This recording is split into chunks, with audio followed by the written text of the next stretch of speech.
and like the short introduction, please. Sergey. So, yeah, all right. I was gonna say ladies first, but okay. I guess we'll go in reverse order, right? Yeah. Hi everyone. My name is Sergey Sejenko, and I'm from a blockchain startup, Chronotech, or Chronobank, as it was formerly known. You might have heard of me there. And what we're trying to do, we're trying to organize a way to pay people in crypto, essentially. And we believe that first crypto that people will get will be the ones that they earn, not the ones that they mine. So that's pretty much it. I'm from Australia, Sydney. Okay. Hello, Australia. Yeah, Talia. hi everybody. My name is Olga Dobus, and I am the founder and CEO of iLIFT Consulting. And so what we do is we develop innovative solutions. We are very prominent in the educational space as well, as far as blockchain is concerned.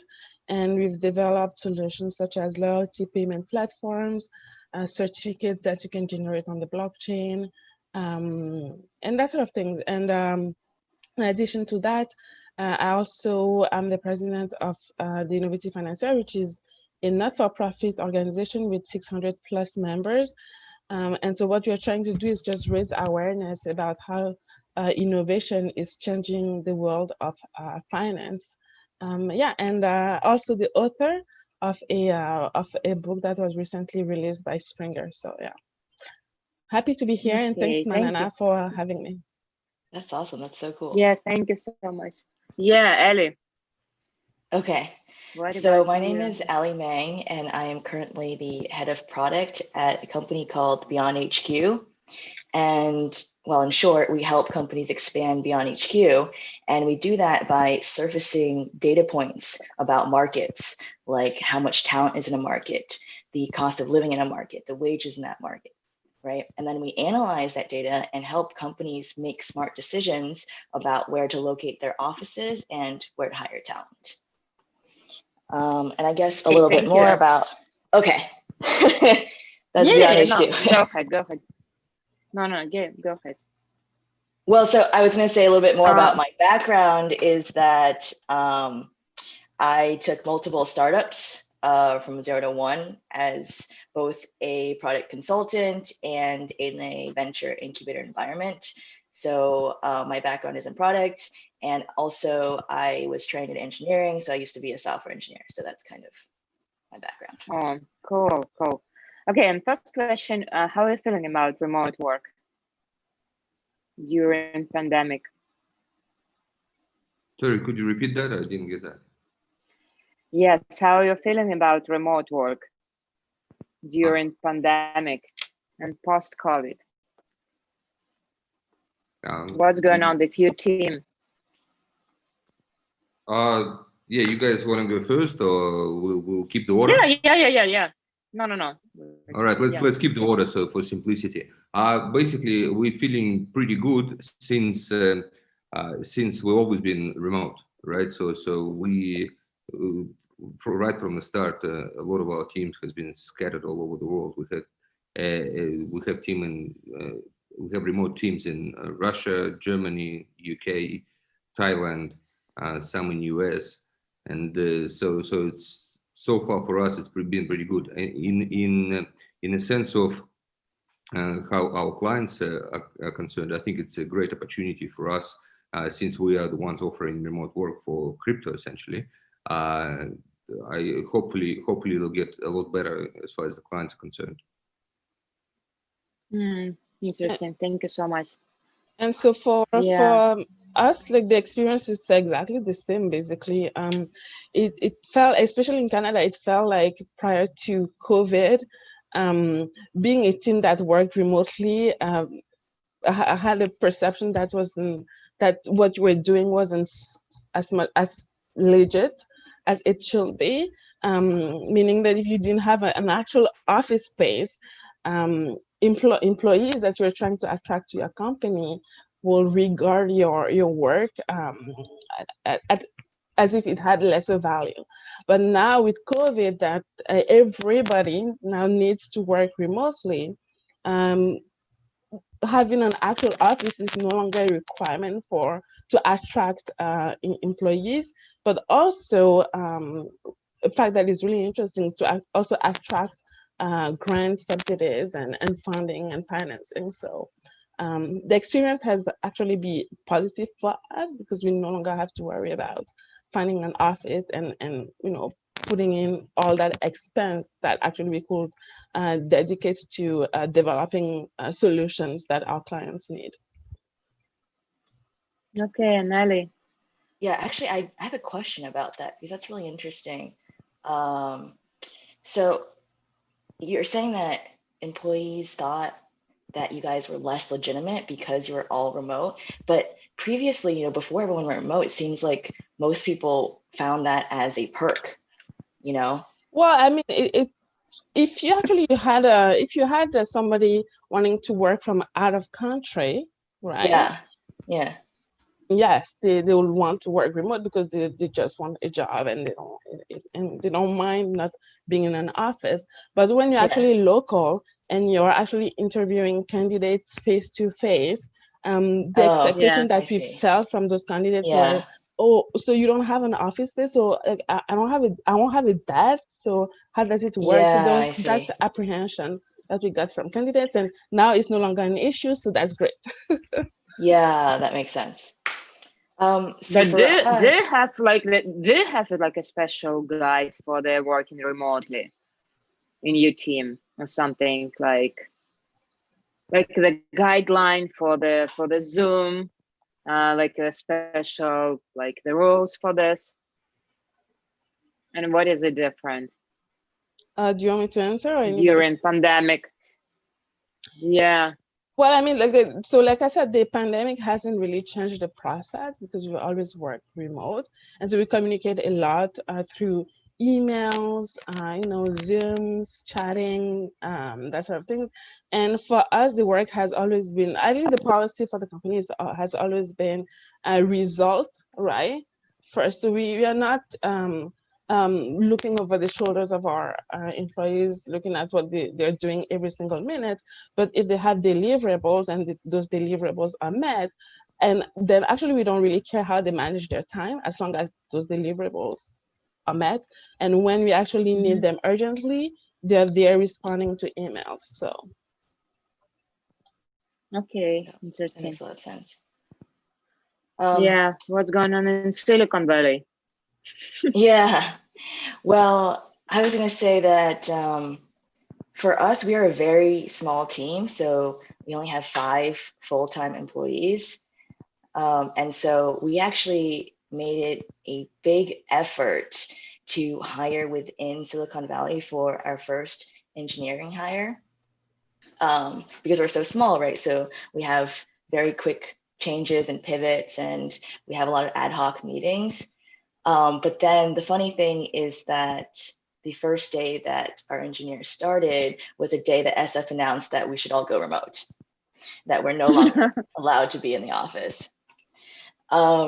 So I think, onboarding and working as a really small team and a really small startup has been a little bit difficult for us just because we were used to, such close collaboration. But because we're so small, we also have this, this trust that we're all gonna do our work, get stuff done. And as Talia said, it is a very results driven mindset, and no one's looking over anyone's shoulder because we have that trust. So I think so far it has been okay for us. Not ideal, but we've, worked around it. And what about the hiring people and like the new insights and remote work? Maybe like your advices, tips, and resources. Should we all go in a circle? Sergey, maybe. Okay. Yeah. Sergey, because it's like you them. What's going on with hiring? Yeah. Sorry. No. Please share. Yeah, please share what's going on in hiring. What is like the new insight? Yes. We unfortunately didn't have to hire during COVID, so and that's well, I guess it's a sign of the times, right? And hopefully we'll start hiring soon. So as far as the hiring of people and firing of people actually is concerned, I think it's made it a lot more difficult, right? Because well, like I've hired people before plenty of times, right, for my other businesses and everything. And a lot of the times, well, the way I hire is actually based on a gut feel. And based on a gut feel, you can actually, well, actually tell who the person is, right? Or can feel the energy, right, or the drive in a face-to-face conversation. With remote, I would imagine it would be very, very difficult. So to tell the truth, I think humanity and every job platform that people use should probably quick smart come up with something that actually is a very good indicator of how good the person is, which is incidentally is what we're trying to work out, and it's proving to be a difficult task, but hopefully we'll solve it. But yeah, so and firing, vice versa, firing, I would imagine it would be very difficult as well. I think from the point of the guy that does the firing, it could be easier because they can just go, you know what, you fired, see you later, bang, done. You know what I mean? So it's no grief, nothing. You know, from the point of a person being fired, I think it would be very difficult in a sense that, well, I just been used and abused, so to speak. You know what I mean? And go get out. So yeah, that's a challenge that a lot of people will have to face, I think, in the future, and a lot of companies will have to overcome and adapt to. Yeah, and I think interesting. I completely agree with Sergey. In terms of hiring, actually, we can hire right now. We wish we could, but the situation has just put a hold on all of our plans. So the employees are still there, and we are hoping that we'll be able to. But we are running at cost right now, so we are hoping that we'll be able to, with the subsidies and the grants and all those stuff that we're getting from the government, we are hoping that we'll be able to keep them until the economy comes back up. In terms of firing, we haven't fired anybody, hoping not to fire anybody, but I can really imagine that if you're an employee and somebody wants to fire you, they send you like maybe an email to let you know, hey, by the way, your times is up. It can be very it can be very pleasant. Yeah, actually we haven't actually thought about how we will handle it, but I'm guessing the same as actually hiring, having a conversation over video and emails and just letting the person know that, well, even though we are not in the same room, we still care about them, just putting that human aspect to hiring process will be the way to go, I would say. Yeah, for sure. Actually, on that firing point, I have a lot of friends at large tech companies in Silicon Valley. And as you know, a lot of them have unfortunately had to fire a lot of people.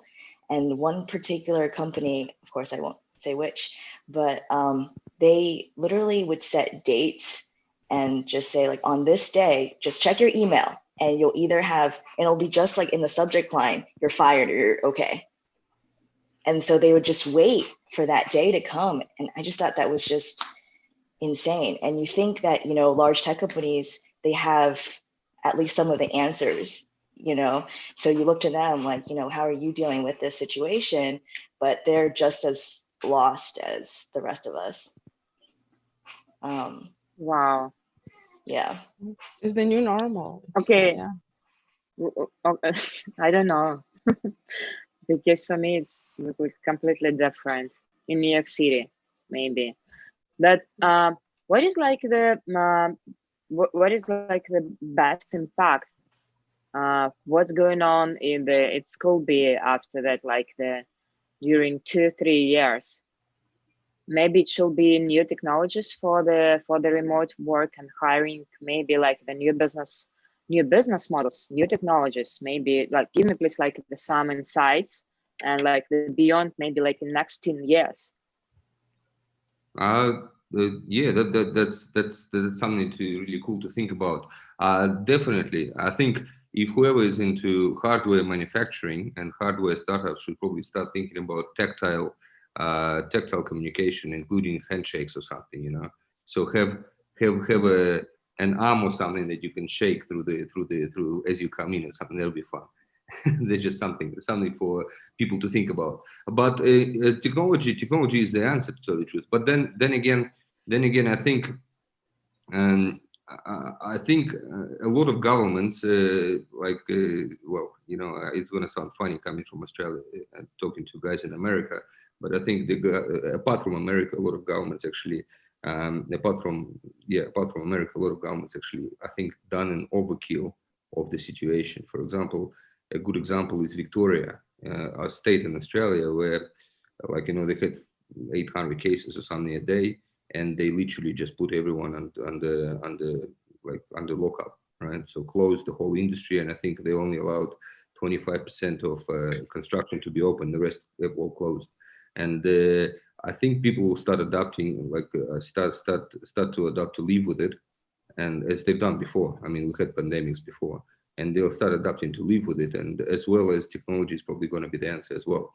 I don't think handshakes are going to be as common as they used to be, and I think the concept of personal space is a little bit more widened than it used to be, right? When before we were comfortable, like, you know, walking 20 centimeters away from each other. Now I think the distance is at least a meter. What is it, 3 feet or something in the US? That's going to be interesting. But nonetheless, of course, the technology is going to come through, and I think a lot is going to that will have a lot to do with the actually economic impact of this whole thing, because I think economic impact of this pandemic is going to be far more long-lasting than the health impact, and the economic impact of this will actually drive the technology to into the future, as well as hiring and firing people, and as well as valuing how much the person is worth. Where before we were concentrating, and you were right, and Talia and Ali, you guys were right when you said that where before, not currently, because of remote work, the only thing that matters now is deliverable. So in other words, whether you can deliver or you can't deliver, that's it, right? Where before we used to have like, you know, paid by hour. Right, so you would sit there and you'd sit at work, for example, for 12 hours, you get paid for 12 hours, or 8 hours, you get paid for 8. Here, I mean, if you're really good, you can deliver your daily work in like 1, and I guess the rest of the day is free. And I think we're moving towards task-based employment rather than hour-based or time-based. So that's something to look out for, and I hope that comes sooner rather than later. Interesting. Yeah. And I agree. And actually, I think that the one thing that remote work also brings is a lot of, it's funny to say, but actually it brings a lot of productivity, because I do see, you know, people that I know working from home. First, they will spend less time, you know, chattering with their colleagues about things that don't have to do with work, and they're actually spending more time working. Like I can see at 8 a.m., at 10 p.m., I see them actually working, just because you now have maybe more time to focus. I don't know why that is, but it brings a certain aspect of efficiency and productivity. And because it brings that, it also brings, it lets you know who is really into their work and who is not into their work, you know, in terms of the amount of time the person is, like, you see the person, you know, working as opposed to being off from their computer. I'm not saying that you're like Big Ben and just you're a Big Ben and you're just monitoring everything they're doing, but if every time you log in you see somebody, you know, just replying to emails or just working, it just tells you, it just gives you a sense of how motivated that person is. So, you know, so that's one aspect that I wanted to bring. And then another aspect is for businesses that are mainstream, you know, those little stores that have never been online. Now, because of COVID, they are having to move their businesses online, when they've never thought about it, they're having to move their businesses online. And because they're moving their businesses online, they also have to move some of their employees, the tasks that the employees used to do maybe in the store, some of them will have to also move online as much as it's possible. Maybe some upskilling or reskilling will have to be factored in, but that's what I see. Less of these mainstream main street businesses being just main street businesses and more online. So yeah, I don't know if you get what I was trying to get at, but that's where I see the future of remote work going. Yeah. So in terms of tech trends, I mean, we already have a lot of software, I think, or a lot of people who are tracking data on COVID and contact tracing, the spread. I just got a notification on my Citizen app that's like, did you check in for Safe Trace, right? So there are people building these software solutions to deal with COVID. And actually on our platform, Beyond HQ, we have an indicator in markets for risk level. And we actually partner with COVID Act Now to identify those risk levels per market. So the difficult thing, though, is that this virus is a physical thing. It's not something that we can actually solve with software as much as we want to and as hard as we try at Silicon Valley. So the redesign of the workplace is something that we talk about at Beyond HQ, and it's something that people have, just started working out. How much, plexiglass you want to put, and maybe there's one-way hallways, right? And we talk about how much space actually people want when they start coming back to the office. Because we're not going to be remote forever. Because we do need this in-face collaboration, and on product teams, if we want to solve like these really hairy problems, it is more ideal to be, in the office if possible. So the redesign of the workplace is something that people still need to figure out, and it could mean like some people are saying that people are going remote, so companies will have less space. They need less space for their employees because most people are working remote now, right? On the other hand, if you think about, people are uncomfortable with hot desks, right? They want their own space. No one, don't touch my own space. I've sanitized it. It's mine now. And if someone else comes over here, I have to re-sanitize it, right? So then it could be that, people want their own space, they want their own desk, and they are coming in to the office maybe like 1 or 2 days a week, even though, part of the time they're remote because that's acceptable now, right? And then they want, personal space. So it could be argued that companies might want just as much space or maybe even more space than before in terms of real estate. And another thing that people have been talking about is the concept of having some kind of chief medical officer, someone to just deal with all of the COVID stuff, right? Because no one knows, it's like, oh, like, C-suite, what do we do about this? And the C-suite really wants someone else to, handle that because they want some expert to just, talk to the CMO, right? They'll deal with this problem. So I think that's something that we'll start to see companies hire. Yeah, but on the technology side, maybe what is your the thinking strategy about a forward thinking strategy for the new technologies? Maybe machine learning, maybe something for the telemat, maybe the new generation of the technologies for the remote work, or maybe for the hiring. Maybe something like the new gadgets, or I don't know, robotic stuff for the remote work, and machine learning too, or blockchain. Yeah. Oh, so do you want us to go in a circle or? No. Like it's question for you and for the Okay. Wasn't sure. No, because so, yeah, but for the next 10 years, what's going on with hiring and remote work and technology side? Yeah. So one thought is in beyond terms like of hiring, the next 10, for the next 10 years, how we can use maybe VR, maybe I don't know, like the AI for this. For the hiring and for the remote work too. Yeah. So in terms of hiring, the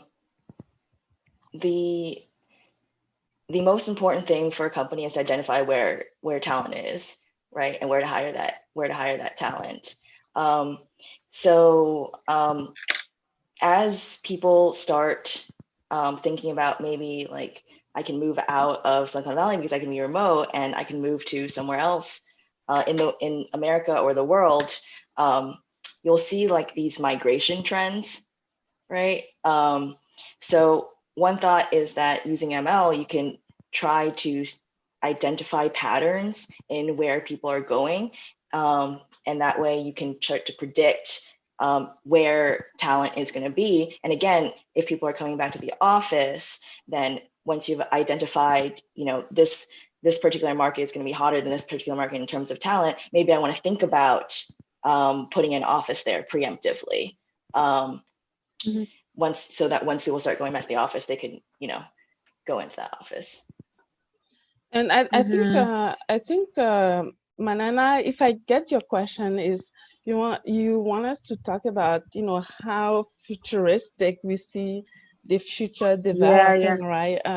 Based on all these new technologies. And actually, I had a few ideas that I jotted down. First, it didn't have to do with the COVID situation, because this was being developed prior to COVID. And I don't know if anybody here has seen that in the news, but basically I saw this show where they were showing a paraplegic who couldn't work, and so was in a vegetative state, but somehow that paraplegic, they were able to connect him with a robot. And so basically that robot was working as a waiter instead of the paraplegic. The paraplegic was basically remotely maneuvering that robot, and so he could serve. You remember? Avatar. It was Avatar, the movie. No, it's actually not a movie. It's not a movie. It's actually real.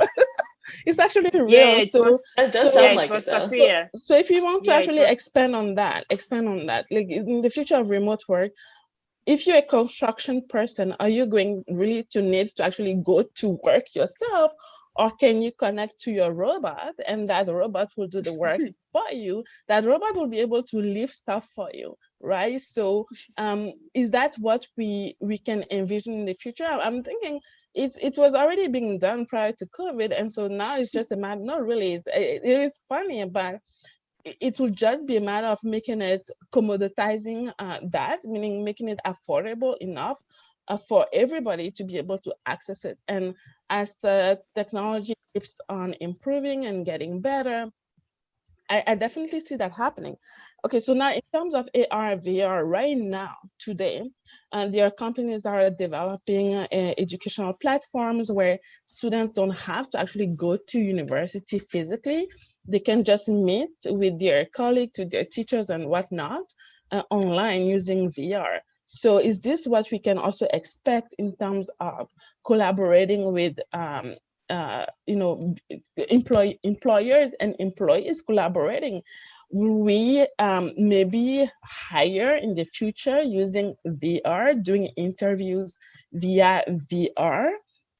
I definitely see that happening, because even in the Canadian market, I see a lot of companies who used to just hire local, now lifting that restriction, saying, it doesn't matter where you live, as long as you have access to internet and a computer, will be considering hiring, even if you live in the US, which means that now the competition, the talent, the workforce is now facing a global competition. So that's just in parentheses. But yeah, I definitely see ARVR being used to improve remote work, to making it more stimulating, making it more social while actually staying at home. And then in terms of machine learning and artificial intelligence, I think HR has been using AI and to try to sort through the best candidate and select the best candidate. So of course, there's still some ethical issues there in terms of the type of data that are available to make that efficient and include diversity into it. But yeah, I definitely see all these new technologies definitely changing the way we work. Maybe in the future, employees will be paid with token. If an employee is living, I don't know, in Europe, but their employer is in Canada, instead of paying them in Canadian dollars, maybe they'll be paid in token, and then they can do whatever they want with that token. So because it's now the work is so remote, and token just gives you that flexibility. So yeah, I mean, honestly, the sky is the limit. Human beings have always been creative, and I can definitely see a lot of changes in the future thanks to the new technologies. Yes, Nadia, thank you so much. Sergey, what do you think? And could you please share what you to do in this space? Because I'm so excited about your blockchain platform for the show. Yeah, as far as the robots are concerned, I mean, I was involved with a robot called Sophia. I don't know if you've heard of her. Wow. I think you might have, right? Yeah. But she's just she's a social robot at the time, right? So as far as movements are concerned, and as far as her completing tasks at the time, was not the case. However, I think she got a new pair of legs recently from Japan, and I mean last year. So I think she can at least now walk. So, but robots is a very cool thing where you'd actually through VR or something, right? Or yeah, sort of through VR actually control the robot as you would in Avatar. That'll be amazing. As far as and Talia, you're right. Where now like basically every potential employee is facing not just local competition but global competition. That's very interesting and funny you should say that. What it does bring though with it is a problem for the government and the income taxes. So what I mean by that is, and Ali, you said you hired in Silicon Valley. Now I'm assuming all of you guys five probably there's a bit of sweat equity in there, and that's why it was easier to do that. Now, if you were to hire, if I was to choose someone from Silicon Valley or from any other, like if I'm looking for software engineer or someone, I was to choose like a good one, I probably would not be looking for Silicon Valley for an engineer. And the reason being is because the guys there, like, albeit they're very good, they are expecting crazy dollars. So in other words, I bet if I was to hire some guy in even Moscow or somewhere, right, I'll be looking at least at 5 times the salary or 5 times the money that I would pay them. Now, with that comes a big problem for developed nations, right? It's a big opportunity for developing nations, and it's a big problem for nations like Australia or US or Canada, where the tax system is inappropriate, it seems, because well, it hasn't actually adapted to people working remotely and controlling how many hours and how much work they're actually doing. So that's one of the economic impacts we should probably start thinking about as far as the government's concerned. Mm-hmm. They're too busy dealing with that. But yeah, when you say what we're talking about, once again, my dream has always been to create an exchange of human potential of sort, right? Or exchange of human labor and human hours, and that's what we're working towards. In other words, I want to see the place where before, like where you wake up in say 8 a.m. somewhere, right, and you are free to do what you want to do, right, and to finance your day, for example, you could go and say, well, I'll sell 8 hours of my future time to be delivered, say, in a week, right? And I would go and I don't know, spend time with my family or something, you know. And the reason, and because I sell it currently, I sell it right now as an like on the exchange of sorts. And I'm like, I would sell it at a discount, and somebody would buy it and then claim on them as I'm ready to deliver. Now that's the world I want to see, and actually that's the world where we're working towards, to give people the freedom and to actually live their life and then work as they need, rather than work to live. So like let's call it live to work rather than work to live. And they can be created through a number of products in technology and in finance, and I mean blockchain is great at that, and that's what we're working on. Another great concept that I'm hyped, like that I'm kind of doing mind experiments on, right, and doing actually technical experiments on, is a concept called continuous payment, right? So what that means is this: a continuous wage. So as you log on to some, like, I don't know, as you start work, for example, right, your balance of your bank account or crypto account or whatever starts increasing as you work. So you literally get settled the minute you deliver something, right? And that's something worth thinking about, because I think that would be amazing as far as the swiftness of money transfers is concerned. So it's also something we've been toying around with and trying to implement and look into.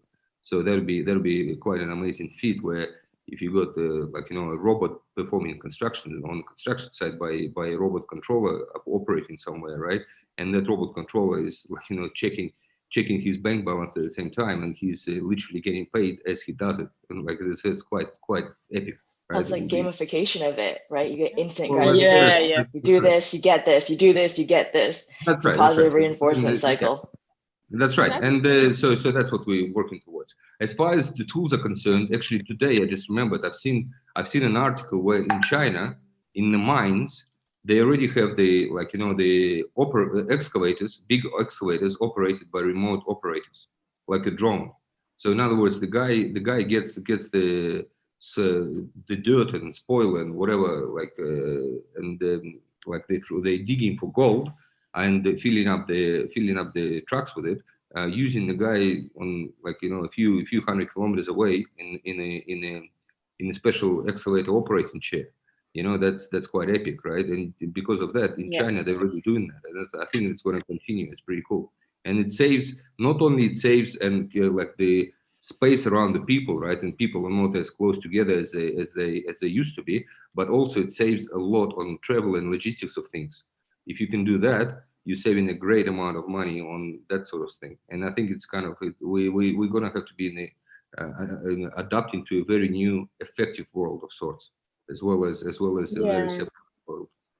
And actually, to piggyback on your comment on how you could get paid right away, I'm sure a lot of employees could actually get on board with that, because you don't have to wait 2 weeks or a month in order to get your salary as you're working, you're being paid. And it's a future that we all want to see, for sure.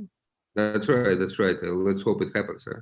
Well, I'm doing everything possible to make sure it does. Yeah, Ellie, do you want to add something on your side from the Silicon Valley? In terms of just broad tech, what could possibly be? Yeah, I guess so. If the sky is the limit, then I do agree with Talia about, VR maybe could solve this problem of collaboration, because really, what we want as humans is kind of like, we need to read that body language, right? Like something like 80% of communication is like body language, right? And it's very difficult. I've had actually a lot of difficulty trying to, in Zoom, try to figure out, because I'm so used to with my colleagues, I knew them as, people in real life. So trying to figure out their mannerisms, how they speak, what they mean, their intentions over Zoom has honestly been a little bit difficult for me. So maybe like VR or maybe like a hologram if we're going to go way into the future. But I guess Magic Leap, last time I checked, was doing, very crazy, amazing things with holograms. So maybe that could be a thing. And then we actually never have to go back to the office at that point. But I have no idea when that's going to be, although it is a really interesting concept. And the construction thing, is it Tales from the Loop? Because there was an episode that is exactly this construction piece. I think it was in the news article somewhere. Like, I'm not sure. I didn't go that far to check. But okay. it was just, it could have been a screen grab. I don't know. Oh, okay. But anyways, yeah.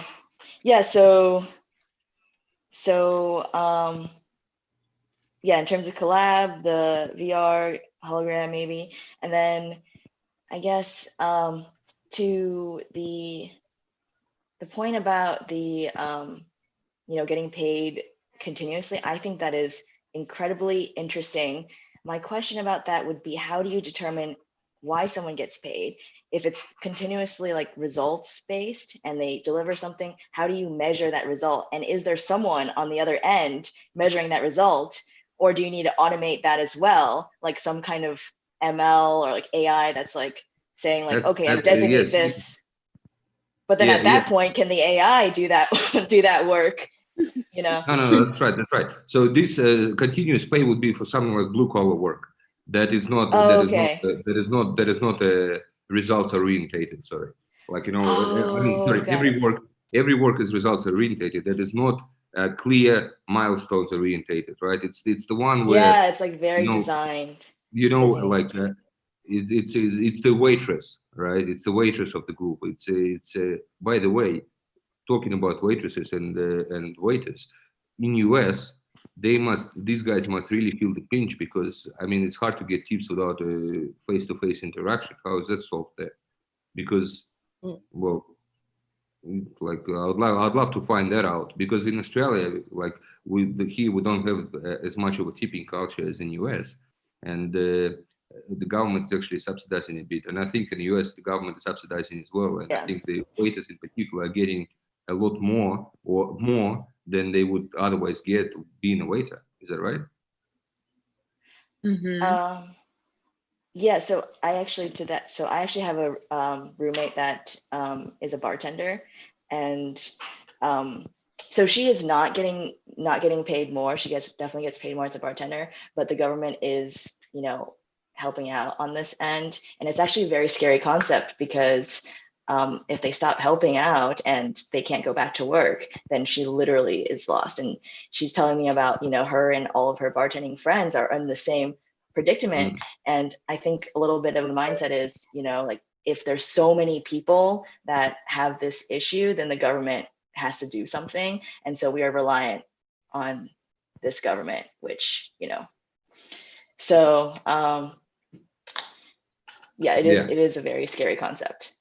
Actually, I was thinking, because of COVID and because of situations like your friend that you mentioned, I think we are going to see a lot of employees not just being an employee in one job, but being, a mini solo entrepreneurs on the side. Maybe I can imagine maybe your friend, because I see a lot of courses also being created. Maybe your friend will decide to put together a bartending course and online and sell that to people who can no longer go to bars, but who still want to have like nice cocktails at home, So I really see that future's changing, the gig economy basically becoming bigger and bigger, and the expectation of just being an employee for one company becoming less and less. That's a good point. Okay. That's actually a very good point. And because even like sell the courses with microtransactions, right, per view or something, it's already a good help to them. And that's like just an example of a bartender. Alternatively, I mean, people definitely will go back to restaurants if we're talking about bartenders, right, or waitresses or waiters. But to the truth, I think they would need to, I don't know, maybe Like they would probably need to look into something like Australian model where people get paid and not their income is not based on tips, because with social distancing you got less people through the door and less tips are coming in for sure. You know, so there's a lot of problems as far as that is concerned. I mean, one of our other businesses is in fact training, right? We've got a big training company in Australia for industrial training solutions, right?